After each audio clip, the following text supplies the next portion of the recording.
Subscribe to Cheating Tales Lab. Now let's begin. The smell of burnt coffee filled the small break room at Randolph Manufacturing, a mid-sized industrial parts company that had been the backbone of Millbrook, Pennsylvania for 3 generations. Derek McKenzie sat alone at a chipped formica table, his calloused hands wrapped around a styrofoam cup as he listened to his brother-in-law Rex Randolph hold court near the vending machines. "That's what I'm saying," Rex announced to his cousin Marshall and 2 warehouse workers. Victoria must have been desperate when she married him. A handyman? Guy can barely afford to fix his own truck. Marshall snorted. At least he keeps his head down. Not like he could get a real job anywhere else. Derek took another sip, his face neutral. At 42, he'd learned to let the comments slide off him like rain off a tarp. His weathered face and work-worn clothes told a carefully constructed story, one he'd been telling for 15 years. The truth was considerably different. He'd founded Randolph Manufacturing 20 years ago under a shell corporation, building it from a garage operation into a thriving business with 200 employees. When he met Victoria Randolph at a suppliers conference, he'd been immediately drawn to her intelligence and warmth. But he'd also seen the warning signs, the way her family spoke about money, about status, about people they considered beneath them. So Derek had made a choice. He'd hidden his ownership behind layers of corporate structure, taken a modest handyman salary from the company books, and lived simply. He wanted to see if Victoria loved him, really loved him, or if she loved what he could provide. Turns out, she'd loved him. Her family, however, had treated him like a particularly unfortunate charity case for the past 14 years. Dad, 10-year-old Katie McKenzie appeared in the doorway, her backpack bouncing against her shoulders. Her dark curls, so like her mother's, framed an excited face. "Mom said I could come see your workshop."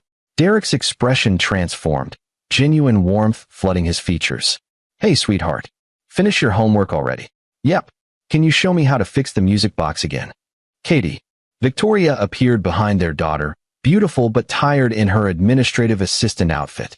She worked in the company's front office, a position her father Theodore had insisted on when Derek and Victoria got married. "Don't bother your father at work." "She's never a bother," Derek said, standing. He was 6'2", built like someone who'd spent years doing actual manual labor, which he had. First to build his company, then to maintain his cover. "Come on, Bug. Let's go look at that music box." As they left, Derek heard Rex mutter something about, "At least he's a decent father," and Marshall's reply, "Low bar to clear." The workshop was Derek's sanctuary, a corner of the warehouse where he kept tools and handled repairs. It was also where he kept a locked cabinet containing a laptop that none of the Randolph family knew existed. On that laptop were the real books, the real ownership documents, the real power. Katie chattered about her day, while Derek showed her the tiny mechanisms of her grandmother's broken music box. Not Marion Randolph.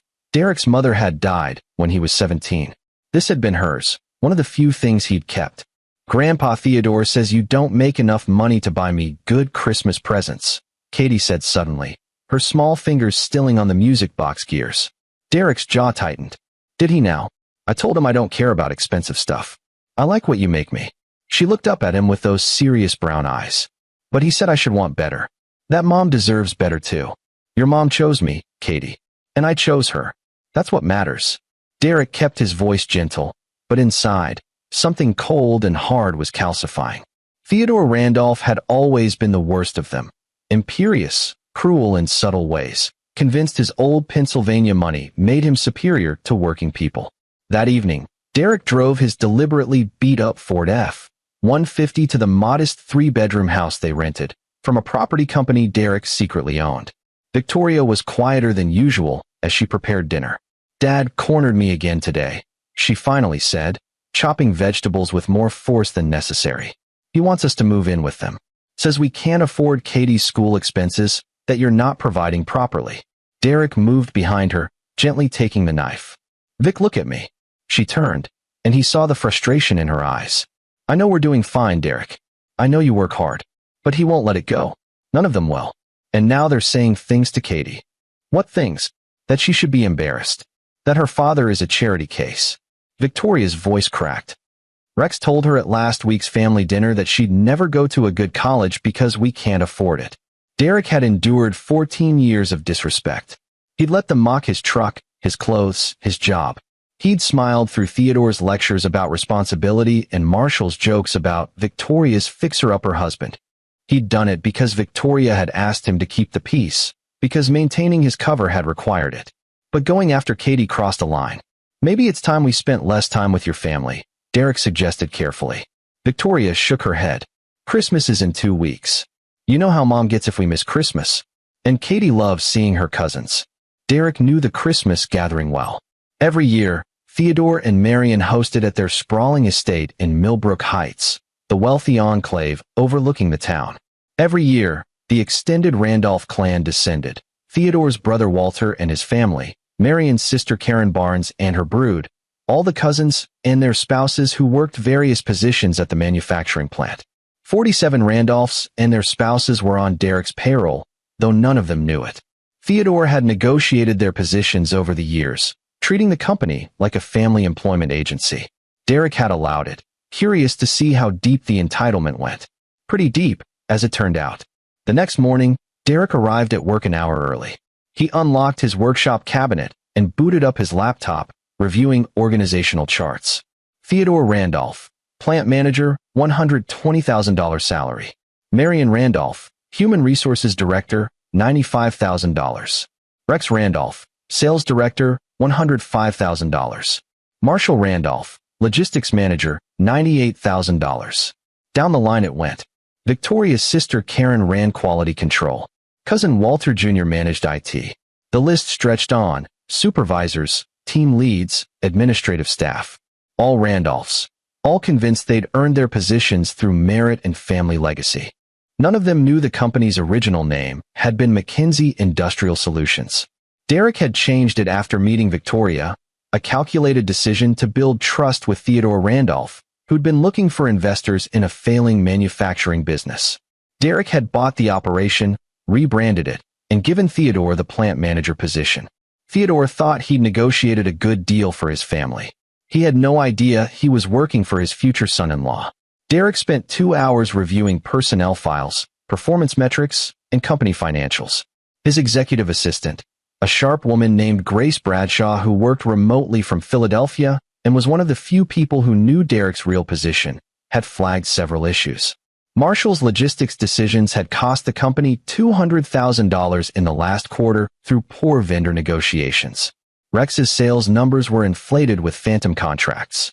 Karen had ignored 3 sexual harassment complaints in quality control.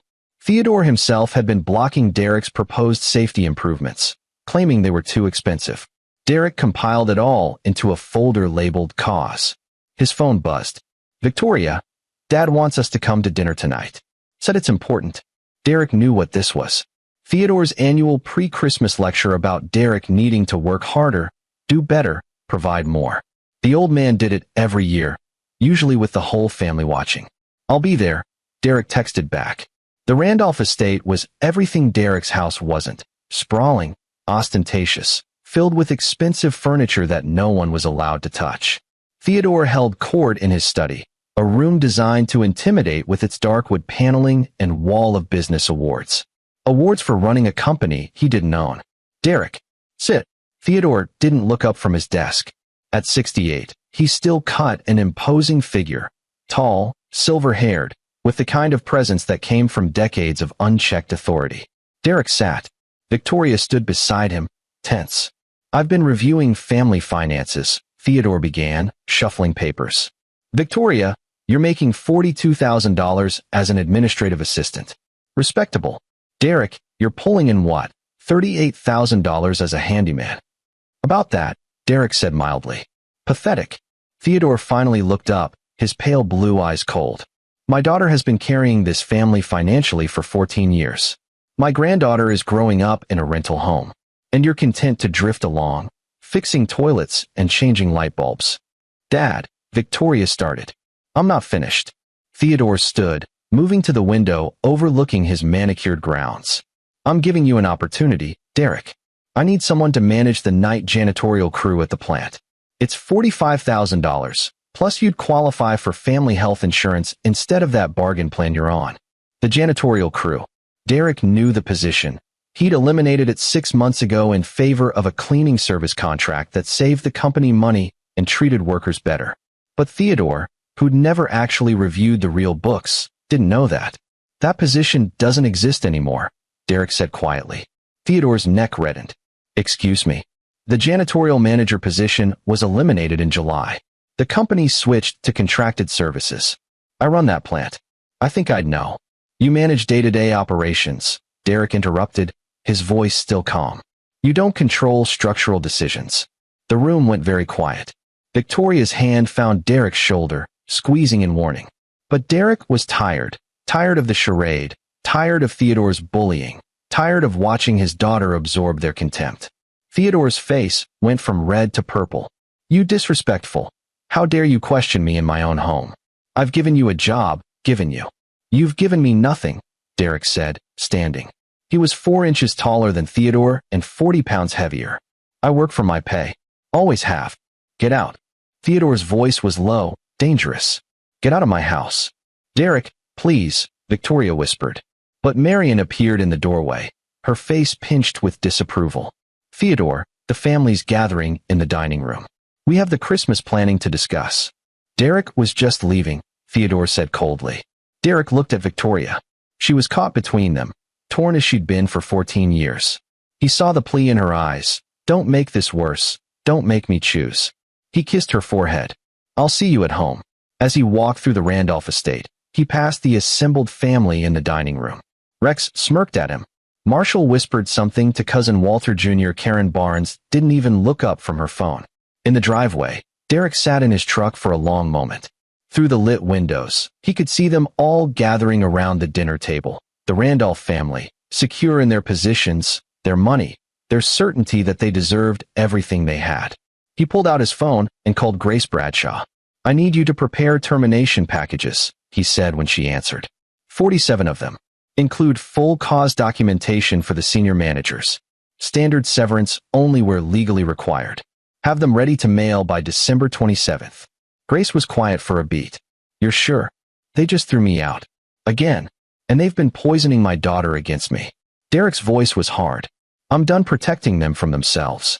I'll have everything ready, Grace said. Derek? For what it's worth, this is long overdue. Derek drove home to his modest rental, walking past the second-hand furniture and budget decorations that were all part of his careful disguise. In his bedroom closet, behind the work boots and tool belts, was a safe. Inside that safe were documents that would end the Randolph family's comfortable existence. Corporate filings, ownership papers, bank statements showing the shell corporations and holding companies that made Derek McKenzie the sole owner of Randolph Manufacturing. Also in that safe was a folder labeled After. Inside were college fund statements for Katie, $500,000 and growing. Property deeds for the house they rented and 4 others in Millbrook. Investment portfolios. A trust that would keep Victoria comfortable for the rest of her life. Derek had spent 14 years being called a loser, a charity case, a weight around his wife's neck. He'd endured it because Victoria had asked him to, because he'd wanted to give her family a chance to see past their own arrogance. They'd failed that test. But more importantly, they'd started hurting Katie. That changed everything. He pulled out his phone and began making notes. The termination letters were step 1. But Derek was going to make sure the Randolph family understood exactly what they'd lost, and exactly who they'd been mocking all these years. Revenge wasn't just about destroying them. It was about showing them the truth. And the truth was going to hurt far more than any pink slip. Christmas Eve arrived with snow falling over Millbrook, transforming the industrial town into something from a postcard. Derek spent the morning at his workshop, ostensibly repairing a broken forklift, but actually finalizing his plans with Grace via encrypted messages on his laptop. Termination packages are ready, she confirmed. Legal has reviewed everything. The cause-based terminations are airtight. We have documentation going back years. The others will receive standard severance per their contracts. And the timing? Letters will be delivered December 27th via certified mail and email. All access badges will be deactivated at 5 p.m. on the 26th. Derek nodded, though she couldn't see him. What about the plant itself? We've identified external candidates for the key management positions. They can start in January. The transition team is ready. Honestly, Derek, The company will run better without the dead weight. That was the bitter truth. Derek had tried for years to improve safety standards, update equipment, invest in employee training. Theodore had blocked it all, convinced the old ways were sufficient. Rex had been padding his sales numbers for so long that actual customer satisfaction was in the toilet. Marshall's logistics failures had cost them 3 major contracts. The Randolph family had been slowly killing a company they didn't even know they didn't own. Good work, Grace. Take the week off after this goes down. You've earned it. Wouldn't miss it for the world, she said. Oh, and Derek? Merry Christmas. He smiled despite himself. Merry Christmas, Grace. That evening, Victoria came home from last-minute shopping looking stressed. Katie was with Marion for the afternoon, helping bake cookies for tomorrow's gathering, a tradition that Derek knew was really just Marion showing off her kitchen and instructing Katie on proper homemaking. Dad called, Victoria said, setting down shopping bags. He wants to apologize.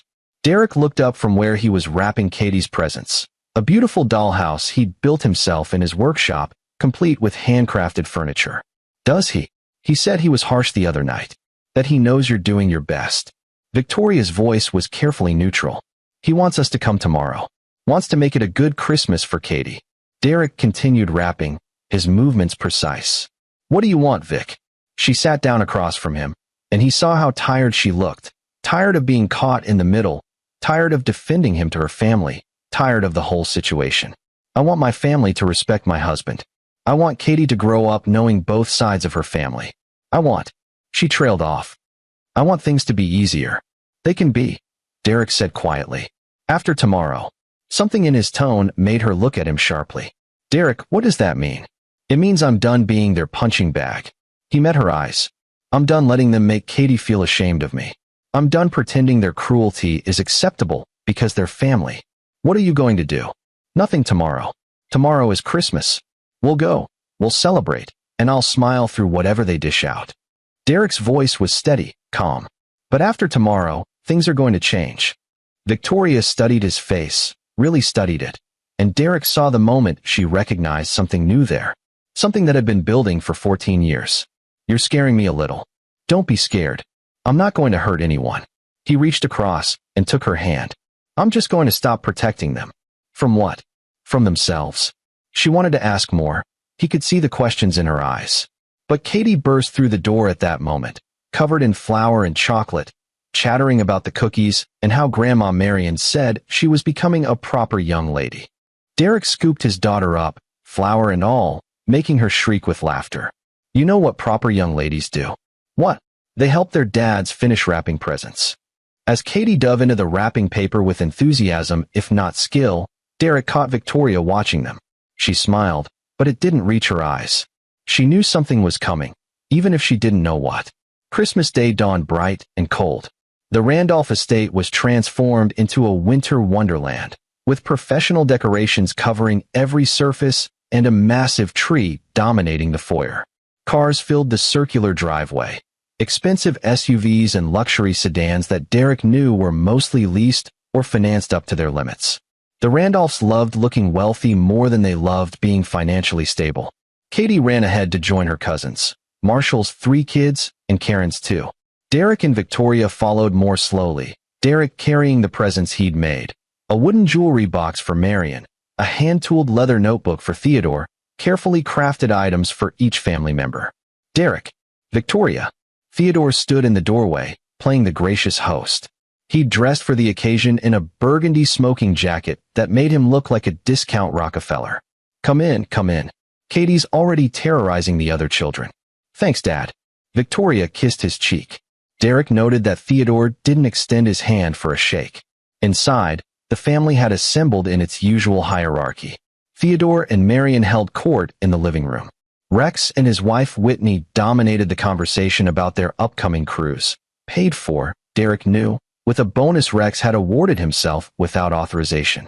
Marshall and his wife Debbie discussed their eldest son's private school applications. Karen Barnes complained about the incompetent workers in her quality control department. Derek settled into a corner chair, accepted a weak gin and tonic from cousin Walter Jr., and watched. This was familiar territory, being present but invisible, acknowledged but not included. He'd perfected the art of being furniture. Uncle Derek. Katie appeared with her cousin Toby, Marshall's youngest. Can you fix my robot? The arm came off. Derek examined the expensive toy, something Marshall had no doubt bought to show up Derek's handmade gifts. Easy fix. You got a small screwdriver, buddy. Toby ran off to find one, and Katie stayed close to Derek. Grandpa Theodore says you're going to get a promotion, she whispered. Is that true? Derek's eyes found Theodore across the room, holding court about the company's record profits under his leadership. Did he now? He told me at cookie time. Said maybe we could afford a better house. Katie looked down. I like our house. Me too, Bug. Rex appeared, drink in hand, settling onto the arm of Derek's chair uninvited. Hey, brother-in-law. Heard you and Dad had words the other night. We talked. Dad's a hard man, but he's fair. Rex took a long drink. He sees potential in you, Derek. That janitorial position, that's a real opportunity. Management track. Derek sipped his gin. Position doesn't exist. Rex's smile faltered. What? The janitorial manager position was eliminated 6 months ago. Company went to a contract service model. Rex looked genuinely confused. Dad wouldn't make that call without telling me. I'm on the executive team. You're the sales director, Derek corrected mildly. Facilities decisions wouldn't cross your desk. Rex's face reddened. He stood abruptly, drink sloshing. You know what your problem is, Derek? You think you're smarter than everyone else. But you're a handyman. You fix toilets. My family gave you a job out of charity, and you can't even be grateful. The conversation in the room died. Everyone was watching now. Derek stayed seated, calm. I'm grateful for lots of things, Rex. My wife. My daughter. My health. He paused. Your family didn't give me anything I didn't earn. You arrogant. Rex. Theodore's voice cut through the room like a blade. That's enough. It's Christmas. But Rex was drunk and angry, and Derek recognized the dangerous combination. No, Dad. Someone needs to say it. Derek's been coasting for 14 years. Living off Victoria's income, taking advantage of our generosity. He's a parasite. Victoria stood, her face white. Rex, stop. Why? Because it's not true. Rex turned on his sister. Wake up, Vic. You could have done so much better. Instead, you married a broke handyman who can't even. Derek stood. He didn't raise his voice, didn't make any threatening moves. He simply stood, all 6'2", 215 pounds of him, and looked at Rex. Rex stepped back. I think, Derek said quietly, that we should leave. Katie, get your coat. No. Marion appeared, her voice sharp. Victoria, you are not leaving on Christmas. We are a family. Then start acting like one, Derek said. Theodore moved between them, his face thunderous. How dare you? After everything we've done for you. What exactly have you done, Theodore? Derek's calm finally cracked, just a little. Given me a job? I work for every penny. Welcomed me into the family. You've spent 14 years treating me like a servant. Accepted my daughter? You make her feel ashamed of her father. Because you should be ashamed. Theodore Ward. You're 42 years old, making $38,000 a year. You live in a rental. You drive a truck held together with rust. My daughter deserves better, my granddaughter deserves better, and I'm tired of pretending you're good enough for them. The room was silent. Katie stood in the doorway, tears streaming down her face. Victoria's hands were shaking. Derek looked around at the assembled Randolphs, 47 adults, all watching, all silently agreeing with Theodore. Not one of them spoke up. Not one of them defended him. Come on, Katie, he said gently. Let's go home. If you leave, Marion said coldly, you're not welcome back. We are done making excuses for you, Derek McKenzie. We are done enabling your mediocrity. If you walk out that door, you walk out of this family. Derek looked at Victoria. This was the choice he'd always known would come, him or them. He saw the agony in her face, the impossible position he'd put her in by keeping his secrets for so long. I'll drive her home, Victoria whispered. I need to think. Derek's heart cracked a little, but he understood. Okay. He walked to Katie, who threw herself into his arms. I don't care what they say, Daddy.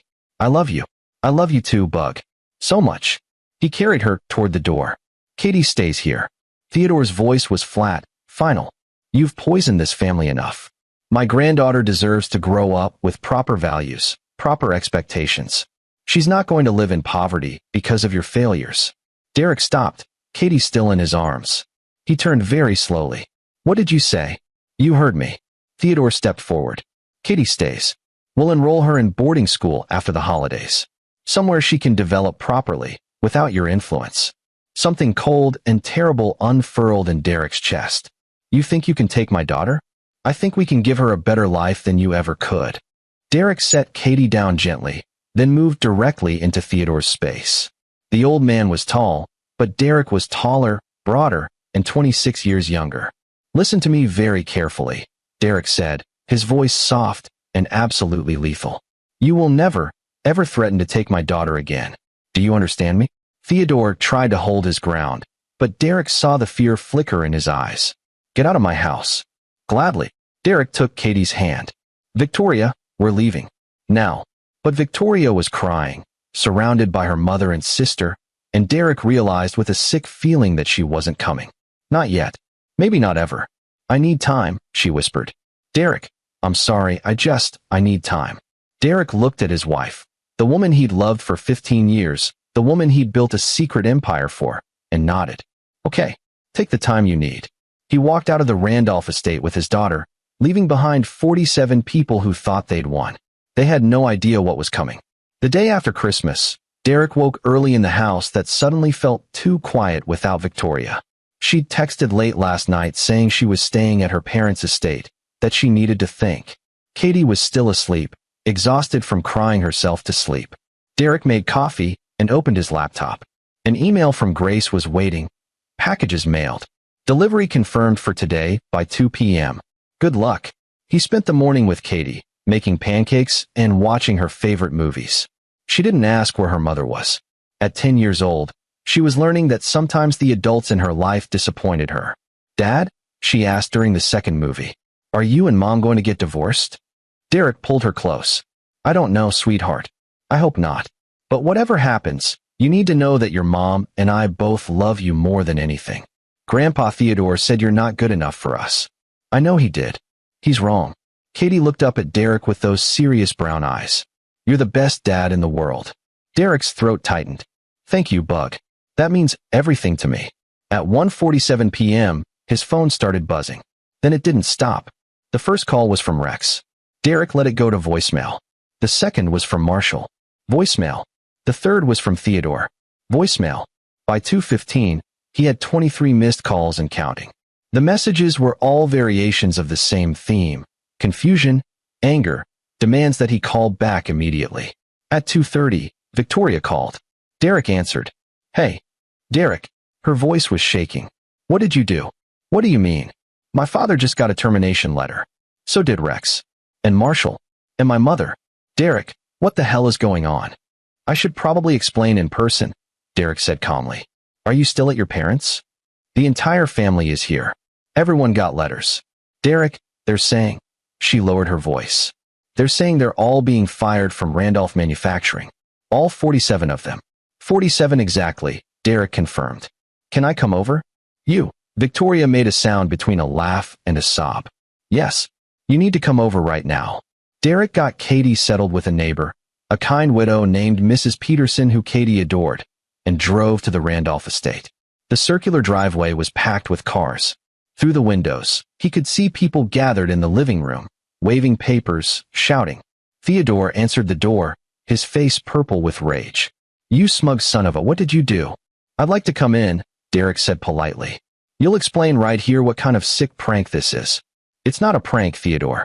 Derek pulled out his phone, opened a PDF, and showed it to the old man. It's business. Theodore stared at the screen, at the corporate filing documents showing McKinsey Holdings LLC as the sole owner of Randolph Manufacturing, with Derek McKinsey listed as CEO and chairman. This is fake. Forged. You can't. It's real. I bought the company 20 years ago when it was failing. I rebranded it, built it up, and I've been the owner ever since. Derek's voice was steady, factual. Every paycheck you've received for the past 14 years came from me. Theodore's mouth opened and closed. No sound came out. Derek stepped past him into the house. The living room fell silent as he entered. 47 faces turned toward him, some angry, some confused, some beginning to show the first hints of understanding. Victoria stood near the fireplace, a termination letter clutched in her hand. Derek met her eyes and saw the betrayal there, the confusion.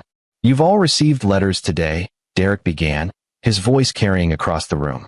"Termination notices, effective January 1st. I want to explain why." "You don't have the authority," Rex started. "I have all the authority." Derek pulled out his phone again, connected it to Theodore's TV via Bluetooth, and pulled up the corporate documents. "McKinsey Holdings owns Randolph Manufacturing. I am McKinsey Holdings. Every single one of you works for me, has worked for me for years." The documents displayed on the 70-inch screen: articles of incorporation, stock certificates, tax filings, bank statements. Irrefutable proof. Marion sank into a chair. "This isn't possible." "It's absolutely possible. And here's why you're all being terminated." Derek changed the display to a spreadsheet. "Theodore, you've blocked $3.2 million in safety improvements over the past 5 years. We've had 4 OSHA violations as a result. Rex, your phantom sales contracts have cost us actual customer relationships. Marshall, your logistics failures have hemorrhaged money. Karen, you've ignored documented harassment in your department." He scrolled through the data, watching faces pale as the evidence mounted. "Mom." Victoria's voice was small. "Is this real?" Marion couldn't meet her daughter's eyes. Derek continued, relentless now. "The senior managers are being terminated with cause. No severance beyond what's legally mandated. Everyone else is getting standard separation packages. The plant will continue operating with new management. The 153 employees who aren't Randolph's will keep their jobs and get the safety improvements and training they deserve." "You bastard," Theodore whispered. "You lied to us. To Victoria. You let us think." "I let you show me who you really are," Derek interrupted. "I gave you 14 years to treat me with basic human decency, to treat your daughter's husband with respect, to treat your granddaughter's father with kindness." His voice hardened. "You failed. Over and over. You failed." "Derek." Victoria moved toward him, her face a mask of conflicting emotions. "You lied to me too. For 15 years you lied." "I did," he acknowledged. "I wanted to know if you loved me for me. Turns out, you did. But I also wanted to see if your family could ever accept someone they thought was beneath them." He looked around the room. "They couldn't. So this is revenge." Rex's voice was ugly.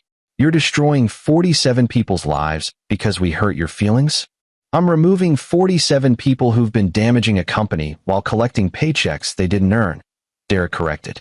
"And I'm protecting my daughter from people who tried to turn her against her father, who threatened to take her from me." Theodore lunged at him. At 68, the old man was no match for Derek, who simply caught his arms and held him until Theodore stopped struggling. "You're done," Derek said quietly. "All of you. Your jobs, your authority, your ability to hurt anyone else who doesn't meet your standards. Done." "What about me?" Victoria's voice cut through the chaos. "Did you fire me too?" Derek looked at his wife and felt his heart break a little more. "No. You actually earned your position. You're good at your job. You never treated anyone poorly. This isn't about you, Vic. It's absolutely about me. You used me. You used my family name. I built that company from nothing.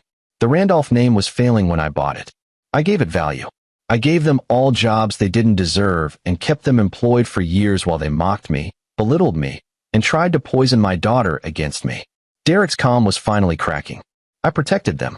I gave them every chance.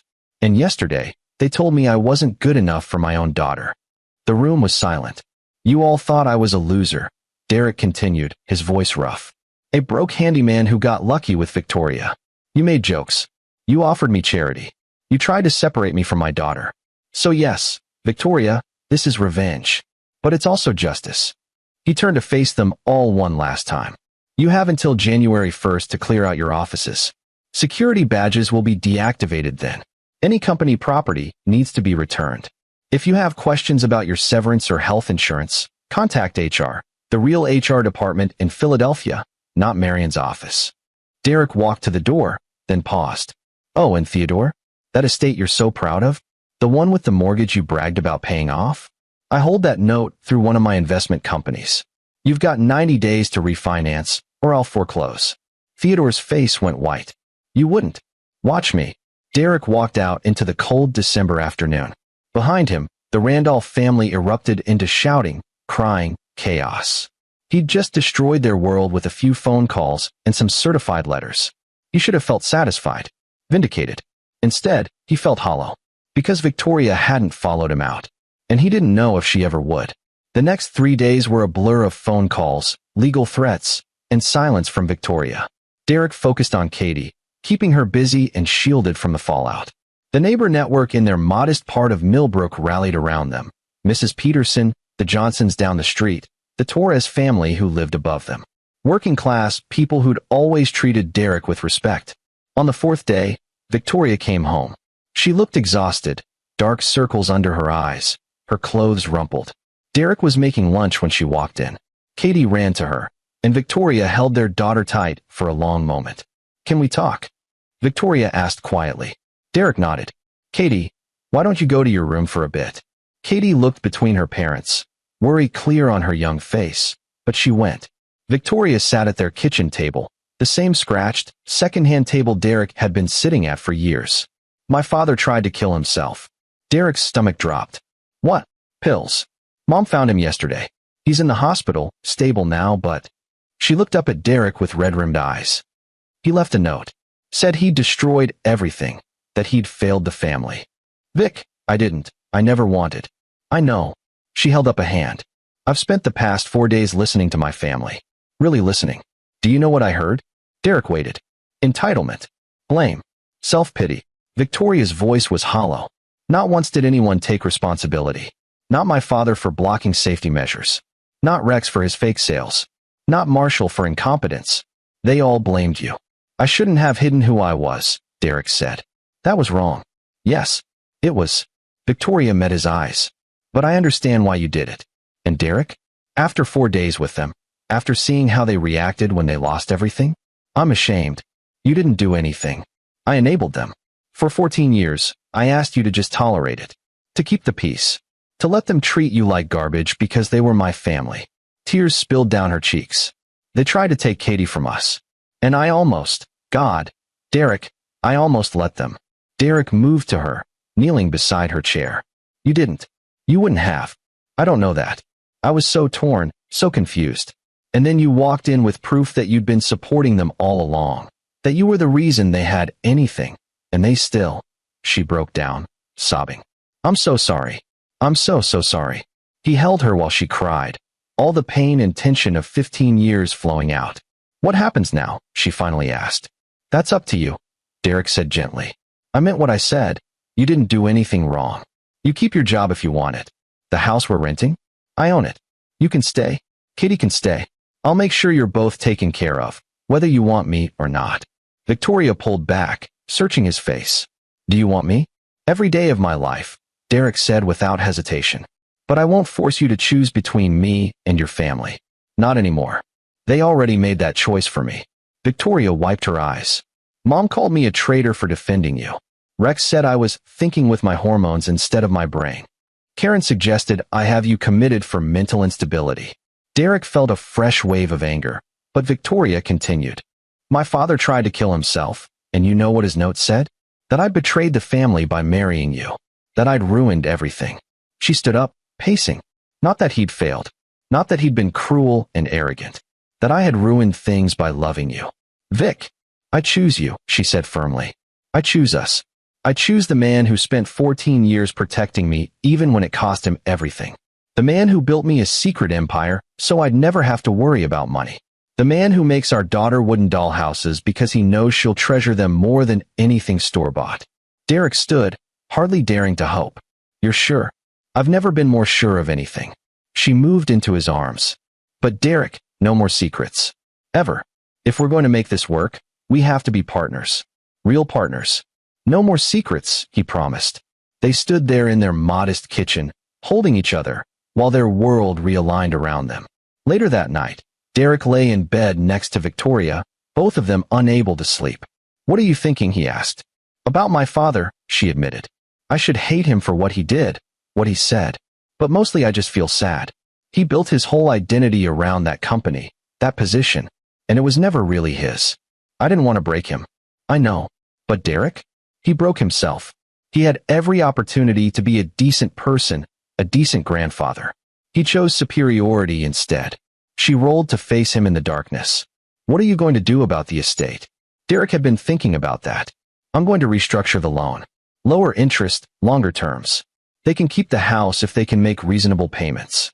Even after everything, they're still Katie's grandparents. And your parents.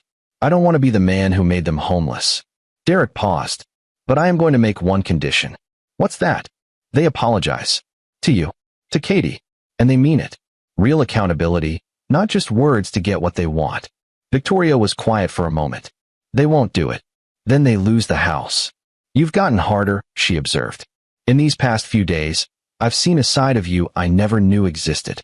I've been hiding it for 15 years. The guy who built a company from nothing, who made hard decisions, who didn't tolerate disrespect. I buried him when I met you. Derek turned to her. I'm tired of being buried. Good, Victoria said firmly. Because I fell in love with a handyman, but I'm realizing I married a CEO. And I think I might love the CEO even more. They made love that night with a new understanding between them. No more roles, no more hiding. Just two people who'd survived a crucible and come out stronger. The new year arrived with changes rippling through Millbrook. Randolph Manufacturing announced a new management structure under CEO Derek McKenzie, and the town was shocked. The local paper ran a story about this secret owner who'd been working among the regular employees for years. Most of the fired Randolph scattered. Rex and Whitney moved to Florida, bitter and broke. Marshall found work at a competitor, though at a much lower salary. Karen Barnes moved in with her sister, unemployed and unemployable after word spread about the ignored harassment complaints. Theodore and Marion stayed in Millbrook, living in their estate on Derek's restructured loan. Theodore never apologized, his pride wouldn't allow it, but he'd emerged from the hospital a diminished man. Marion called Victoria once a week, stiff conversations that focused on Katie and avoided any real topics. The plant thrived under new management. Derek implemented the safety improvements, upgraded equipment, and instituted profit sharing for employees. Productivity increased 40% in the first quarter. One Saturday in March, Derek was in his workshop, now a proper office in the manufacturing plant, when his assistant Grace knocked on the door. You have visitors, she said. They're insisting they need to see you. Derek looked up to see Walter Dyer and his wife Lee. Walter was Theodore's younger brother, one of the 47 who'd been terminated. But unlike the others, Walter had never been cruel to Derek. He'd been quiet, almost invisible in the Randolph family dynamics. Walter, Lee, come in. They entered awkwardly. Walter held his old uniform cap in his hands, twisting it nervously. Mr. McKenzie. Derek. We wanted to come say something. Derek gestured to chairs. Please. Walter sat, then stood, then sat again. I was a maintenance supervisor. Worked here for 12 years. And I just want you to know that I get it. Why you did what you did. Derek raised an eyebrow. You do? My brother Theodore was a bully. Always has been. Our whole lives. He's looked down on people, made them feel small. Walter met Derek's eyes. I watched him do it to you for years. And I'm ashamed I never said anything. Lee spoke up, her voice soft. We're not here asking for our jobs back. We know that's not going to happen. But we wanted you to know that not everyone in that family is like Theodore. And we're sorry. Truly sorry. Derek studied them. What are you doing now? Maintenance work at the hospital, Walter said. It's good, honest work. Pays less, but that's fair. I wasn't earning what Theodore was paying me. An idea formed. How would you feel about coming back? Not as management, as a regular maintenance worker. Same pay as the hospital, same benefits as everyone else on the floor. Walter's eyes widened. You'd hire me back? If you can follow safety protocols and treat everyone with respect. Yeah, we need good maintenance people. Derek leaned forward. But Walter, if you're anything like your brother, if you think you're entitled to special treatment, don't waste our time. I'm nothing like Theodore, Walter said firmly. I just want to do good work and earn an honest living. Derek extended his hand. Then welcome back. Report to the new facilities manager Monday morning. After they left, Grace looked at Derek with a mixture of surprise and approval. You're going soft. Maybe, Derek admitted. Or maybe I'm learning the difference between justice and vengeance. That evening, Derek picked up Katie from her art class, a new activity he'd enrolled her in at one of Millbrook's better schools. She'd thrived in the past few months, more confident and happy without the weight of the Randolph family's expectations. Dad, "Can we drive by Grandpa's house?" she asked as they headed home. Derek glanced at her. "Why, Bug? I want to see if the lights are on. To know if they're okay." His daughter's capacity for forgiveness humbled him. "Sure." They drove through Millbrook Heights, past the estate. Lights were on in the kitchen. Through the window, Derek could see Theodore and Marion at their table, smaller than it used to be, dining alone instead of surrounded by family. "They look sad," Katie observed. "They made choices that led to sadness," Derek said gently. "That's on them. But they're still my grandparents." "They are." Katie was quiet for a moment. "Do you think they'll ever say there?" Victoria appeared in his doorway, beautiful and confident in a way she'd never been under her family's shadow. She'd been promoted to operations manager, a position she'd earned through skill and dedication. "Your mother just called me," Derek said. "I know. I told her to." Victoria came in and sat on his desk. "You okay with it? If Grace thinks she's qualified and she can treat people with respect, I'm willing to try. For Katie's sake." Victoria leaned down and kissed him. "Have I told you lately that I'm proud of you?" "Once or twice." "Well, here's once more. You took something ugly and turned it into something good. Not just the company, us. Our family. Our life." Derek pulled her into his lap. "We did that. Together." Through his office window, he could see the production floor, workers who were treated fairly, paid well, and given opportunities to grow. A company built on respect and merit instead of family connections and false superiority. The Randolph family had thought they owned everything worth having. They'd been wrong. Derek McKenzie had been a broke handyman in their eyes, a charity case, a weight around Victoria's neck. They'd mocked him, belittled him, and tried to separate him from his daughter. But he'd been patient. He'd been smart. And when the time came, he'd shown them exactly who he was, and exactly what they'd lost. The termination letters had been just the beginning. The real revenge was building something better without them, proving that kindness and competence mattered more than arrogance and legacy. Some of them had learned that lesson. Most hadn't. But Derek McKenzie had won either way. He'd protected his daughter, strengthened his marriage, and built an empire on his own terms. And every day, he went to work in a company that bore his real name, surrounded by people who respected him for what he'd earned, not what he'd inherited. It had taken 14 years of patience, months of planning, and the willingness to burn everything down when they threatened what mattered most. But in the end, the broke handyman had shown them all exactly who the real loser was. And it wasn't him. "Sorry, I don't know, sweetheart. Some people can't admit when they're wrong." That's sad too. Derek pulled away from the estate, heading toward their modest home. Modest no more, since he'd started renovating it, adding Katie's dream bedroom and a workshop for himself. Victoria was there, cooking dinner. They were building a real life together, one without lies or pretense. His phone buzzed. A text from Victoria. "Your mother-in-law called. Wants to have lunch. Just us. Should I go?" Derek considered, then replied, "Your call. But if she's cruel to you, walk away. Life's too short for people who can't show basic kindness." 3 dots appeared, then, "When did you get so wise?" "When I stopped pretending to be someone I wasn't." Katie chatted about her art project as they drove, and Derek listened with half his attention while the other half contemplated the past months. He'd burned down his in-laws' world, exposed years of incompetence and cruelty, and emerged as exactly what they'd always mocked him for not being: successful, powerful, in control. The revenge had been sweet. The termination letters, the corporate revelations, the financial restructuring, all of it had been meticulously planned and perfectly executed. But the real victory wasn't in their destruction. It was in Katie's laughter, in Victoria's trust, in the life they were building without the weight of the Randolph family's judgment. Derek McKenzie had spent 14 years being called a loser, a charity case, a broke handyman who didn't deserve his wife and daughter. He'd endured it with patience and planning. And in the end, he'd proven that the only thing that really mattered was who you were when no one was watching, and who stood beside you when everything fell apart. He pulled into his driveway, helped Katie out of the truck, and walked into a house filled with warmth and love and the smell of his wife's cooking.